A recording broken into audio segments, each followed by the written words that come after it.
नमस्कार शेतकरी मित्रांनो. जून ते ऑक्टोबर 2025 या कालावधीत जे काही शेती पिकाचं नुकसान झालं होतं, अशा बाधित शेतकऱ्यांना मदत देण्यासाठीचा जी-आर हा प्रसिद्ध करण्यात आलेला आहे.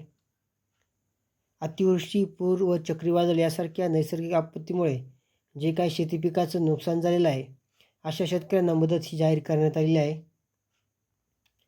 त्यामध्ये जून ते ऑक्टोबर 2025 या कालावधीत नाशिक विभागातील अहिल्यानगर व जळगाव जिल्ह्यातील जी काही गावे आहेत त्या ठिकाणी 65 मिलीपेक्षा कमी पाऊस झाल्याने, 24 गावात सरासरीपेक्षा जास्त पाऊस झाल्याने, वादळी वारा यामुळे शेतकऱ्यांच्या नुकसानीसाठी शेतकऱ्यांना मदत देण्याकरता 86,65,29,000 इतका निधी हा मंजूर करण्यात आलेला आहे.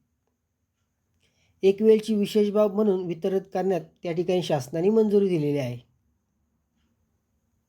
ही जी काही रक्कम आहे ही थेट DBT मार्फत शेतकऱ्याच्या अकाउंटवरती त्या ठिकाणी जमा केली जाणार आहे.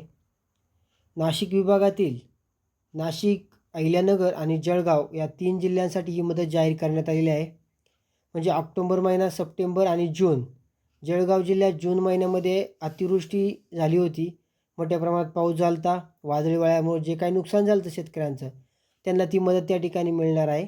अहिल्यानगरमध्ये सप्टेंबर महिन्यामध्ये त्या ठिकाणी अतिवृष्टी, वादळी वाऱ्यामुळे जे काही नुकसान झालेलं आहे, अशा शेतकऱ्यांना मदत ही देण्यात येणार आहे.